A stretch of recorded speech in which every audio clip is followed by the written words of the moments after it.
Welcome to my channel. Today, I'm going to show you how reading can change the way you think in English forever.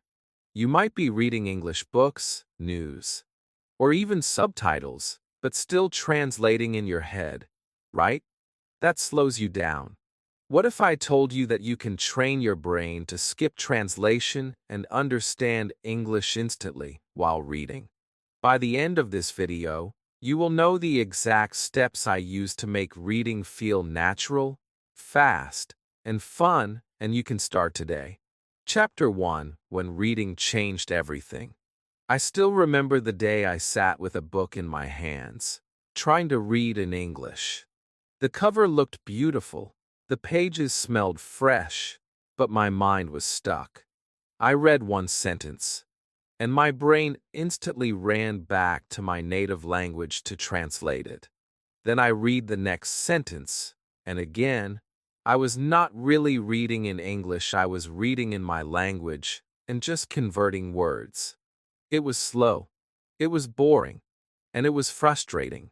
I felt like I would never think in English if I kept reading like this. Maybe you have felt the same. Maybe you've read a paragraph in English but felt disconnected from it, like there's a glass wall between you and the meaning.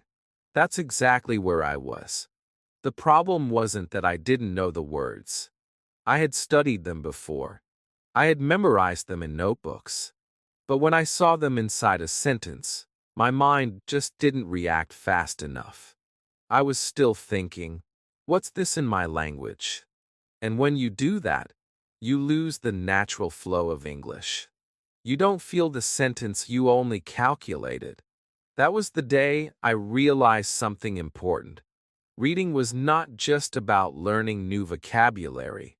It was a way to train my brain to live in English.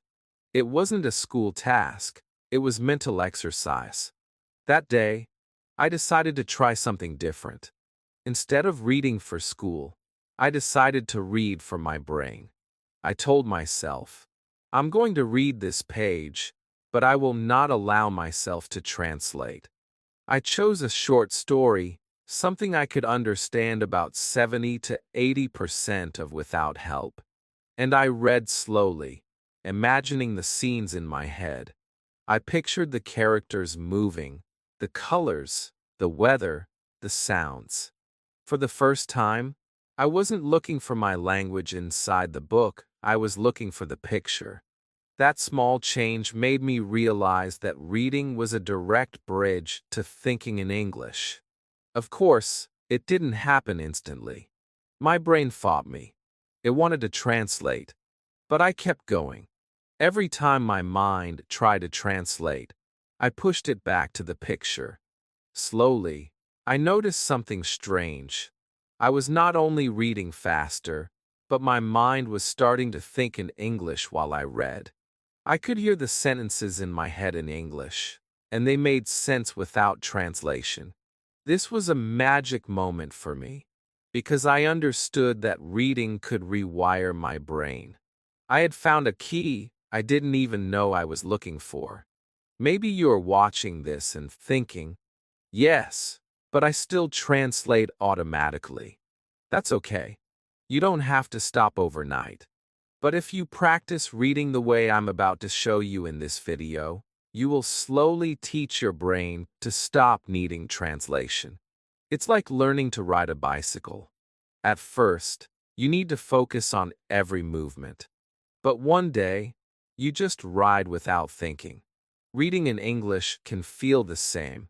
And here's the most exciting part: the same book you read today can become 10 times easier tomorrow if you approach it the right way.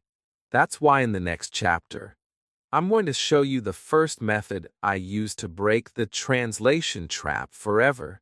It's simple, it's fun, and it will make you think in English faster than you believe possible.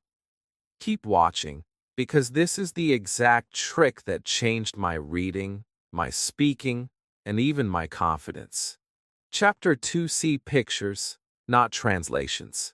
When I first started reading in English, my mind was like a noisy train station. A sentence would come in, And instead of letting it go straight to my understanding, it would stop, switch trains, and travel into my native language. Then it would return to English again, but by that time, the story had already moved on, and I was left behind. I didn't realize it at the time, but this constant translation was my biggest enemy. It was stealing my speed, my focus, and my ability to feel English as a living language. One day, I sat in a quiet room with a small storybook. It wasn't anything fancy, just a short story about a boy and his dog. But that day, something different happened. As I read the words, the boy ran across the field. I didn't translate them. Instead, I saw it. In my mind, there was a green field, bright sunlight, and a boy with messy hair running, his dog chasing him. I could almost hear the sound of their laughter and the dog's barking. That was when I realized something powerful. If I see the picture, I don't need to translate. The meaning arrives instantly. I started experimenting. Every time I read, I forced my brain to make a movie in my head.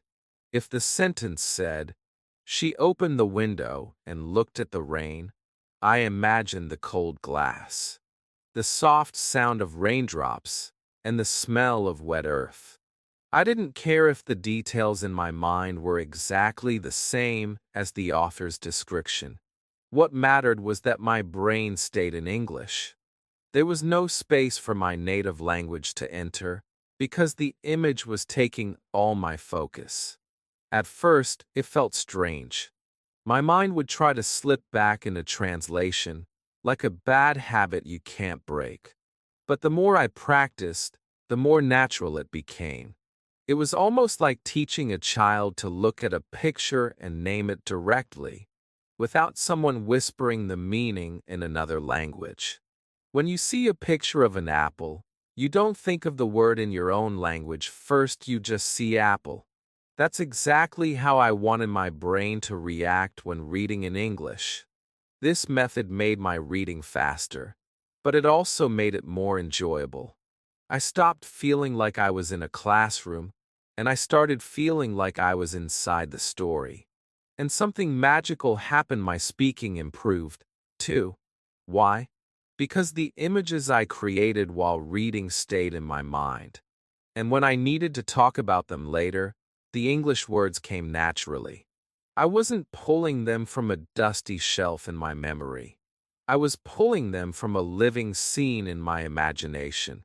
If you're watching this and thinking, "But what if I don't understand every word?" Don't worry. You don't need to understand everything to imagine the picture. Even if you miss one or two words, you can still see the main idea. And here's a little secret. Sometimes your brain will guess the meaning just from the picture you create. That's how children learn, and it works for adults, too. In the next chapter, I'm going to show you how to choose the perfect reading material so that this picture method becomes even more powerful. You'll learn how to find books, articles, and stories that are simple enough to understand, but challenging enough to grow your English brain. And once you start reading the right things, you'll see your thinking speed in English explode. Trust me, you'll never look at reading the same way again. Chapter 3: Choosing the right reading material for your level. When I first decided to think in English while reading, I made a big mistake. I picked the wrong kind of book. It looked smart. It looked impressive. It even had a fancy title that made me feel like I was doing something great. But when I opened it, the sentences were so complicated that I spent more time feeling confused than actually reading. Every page felt like climbing a mountain with no end. I would read one sentence, stop, look up words, try to understand, and then forget what I had just read. And you know what happened? I lost all motivation. I started to think, maybe this is too hard for me. Maybe I can't do it. That's the danger of choosing the wrong material. It can make you believe the problem is you, when really, the problem is the book. One day, I decided to try something different. Instead of picking something to impress others, I picked something to train my brain. I found a small storybook, written in simple English, with short sentences and everyday words. At first, I thought it would be too easy for me, but as I read, I realized something. Because the sentences were clear, my brain could focus on imagining the story instead of struggling with every word. I didn't have to stop and translate. I could see the pictures in my mind, hear the voices, and feel the emotions of the characters. And here's the surprising part: even though the book was simple, I learned new words without even trying. That's when I discovered the magic formula for choosing the right reading material. 80% you understand, 20% is new challenge. This balance is powerful. If everything is easy, your brain doesn't grow. If everything is difficult, your brain feels tired and gives up. But when it's just the right mix, your brain enjoys the ride and learns naturally. You're not forcing it, you're feeding it exactly what it needs. You might be thinking, but where do I find this kind of reading? The good news is, it's everywhere. If you are a beginner, look for graded readers. These are books written at different levels, so you can choose one that fits you perfectly. If you're not into books, try short stories, news articles for English learners, or even websites like BBC Learning English. Children's books are also amazing. They are full of simple words, strong images, and natural English sentences. Don't feel embarrassed. Remember, your goal is not to show off, but to build your English brain. When I started reading the right material, something amazing happened. I began finishing books. And every time I finished one, I felt a rush of confidence. I started thinking, if I can read this, I can read more. And that confidence pushed me to try slightly harder books, step by step. Just like going to the gym and lifting a little more weight each time, my reading muscles grew stronger. If you choose the right material today, you will see results faster than you expect. You will stop feeling lost, and you will start feeling like English is yours. And in the next chapter, I'm going to give you the double reading trick. A simple but powerful way to use one book to train your brain twice as fast. Once you learn it, your reading speed will increase, your thinking in English will become smoother, and your confidence will explode. Keep watching because the real transformation starts in the next part. Chapter 4: The Double Reading Trick. I have to tell you something. There is one reading method that completely changed how fast I could think in English. I call it the double reading trick, and it's so simple that when I explain it, you might think, that's it. But the truth is, this one method helped me break through the slow, heavy feeling I had when reading in English. It made the words flow in my head like water, and it made me stop fearing long paragraphs.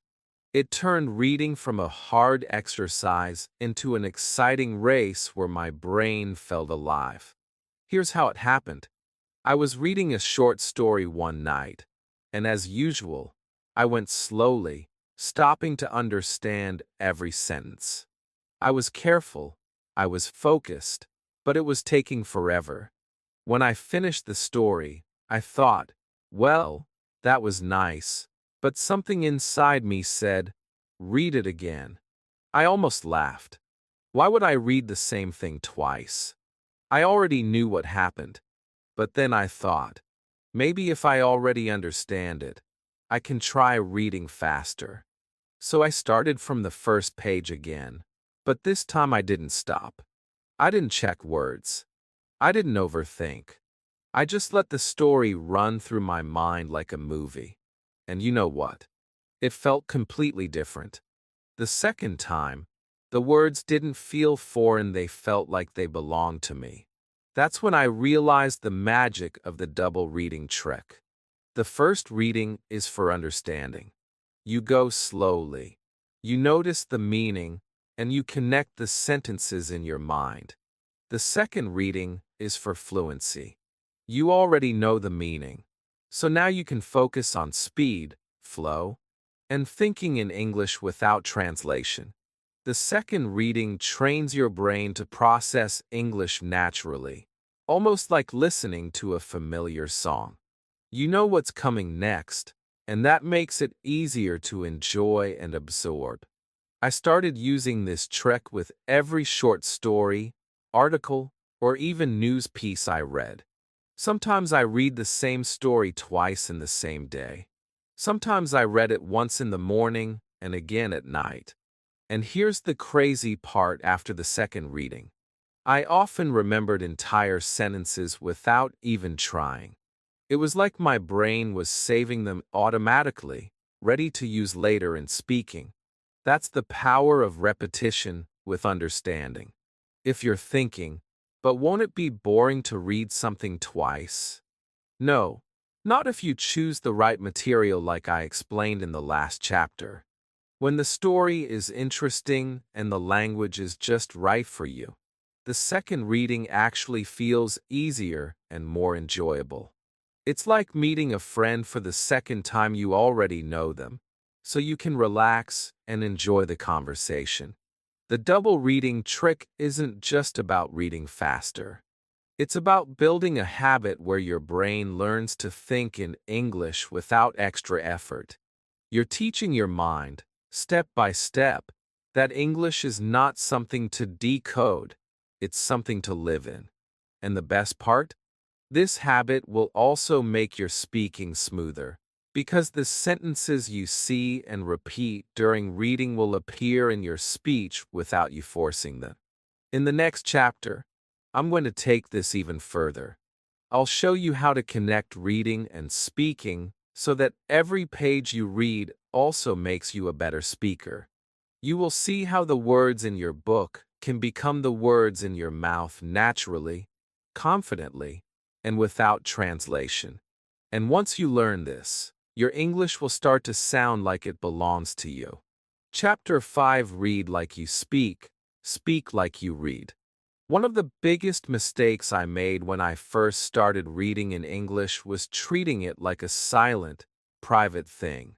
I would read the words in my head, understand them, and then move on. But there was a huge problem when I tried to speak English later. My mouth felt heavy, my pronunciation was clumsy, and the sentences didn't flow. It was like my brain knew the words, but my tongue didn't. And then I realized something important. Reading and speaking should not be separate worlds. If you connect them, your English will grow twice as fast. It all started the day I decided to read out loud. I was reading a simple short story, nothing complicated. And instead of keeping the words in my head, I let them come out of my mouth. At first, it felt awkward. I was slow, and sometimes I stumbled over words I thought I knew. But as I kept going, I noticed something amazing. My voice started to match the rhythm of the sentences. The pauses, the tone, the feeling, they all became more natural. I was not just reading English anymore. I was living it through my voice. That's when I created a habit I still use today. Whenever I read something I really like, maybe a line that sounds beautiful or a sentence that feels powerful, I underline it. Then I read it out loud as if I am telling it to a friend. I don't read it like I'm in school. I read it like I'm having a real conversation. If the sentence says, "It's a beautiful day outside," I smile and say it like I mean it. If it says, "I can't believe you did that," I read it with surprise in my voice. This makes the sentences stay in my memory longer, and later, when I need them in real life, they come out naturally without me having to think too much. I also started a little game I call reader's shadowing. Here's how it works. After I read a paragraph out loud, I close the book and try to say the same sentences in my own words. Sometimes I keep them exactly the same, and sometimes I change them a little. This exercise is powerful because it forces my brain to think in English and my mouth to work together. It's like teaching your brain and your tongue to dance to the same music. The more I practiced reading like I speak, the more confident I became in actual conversations. I noticed that the sentences I repeated from books began to appear naturally when I spoke to people. It felt effortless. I wasn't trying to remember. The words were just there, ready to be used. That's when I truly understood that every page I read could also be a speaking lesson if I read it the right way. If you're still reading silently all the time, try this. For just 5 minutes a day, pick a page and read it out loud with feeling. Imagine you are talking to someone you care about. Don't rush. Don't be shy, give the words life. Over time, this habit will not only improve your pronunciation, but also make you feel at home in English. And now, in the final chapter, I'm going to share the secret that keeps all of this alive: how to make reading and thinking in English a daily habit. This is where everything comes together, and it's the step that will turn your English into something you use naturally every single day. Chapter 6: Make it a habit. If there's one thing I've learned in my entire English journey, it's this: progress doesn't come from doing something once. It comes from doing it every single day, even in small amounts.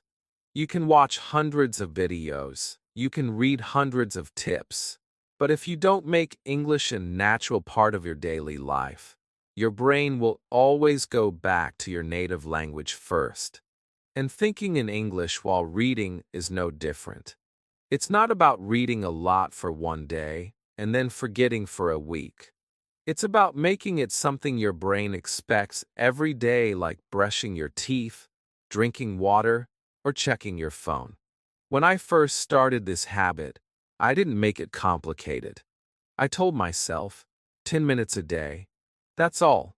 I picked a short storybook that I liked, not something to impress people, but something that made me want to turn the page.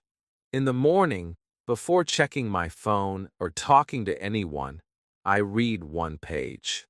Sometimes I read it twice using the double reading trick. I didn't pressure myself to understand everything perfectly. I just focused on imagining the pictures in my mind and feeling the rhythm of the sentences. At night, before sleeping, I read another short section. It became my quiet time, a way to end the day in English. The amazing thing is that over time, those 10 minutes grew naturally. Some days I would read for 20 minutes without even noticing, because I was enjoying the story so much. And the more I read, the more English became a constant voice in my head. It wasn't just during reading time. I started to think in English when I was walking, cooking, or looking at something interesting outside. The habit had planted English inside my daily thoughts.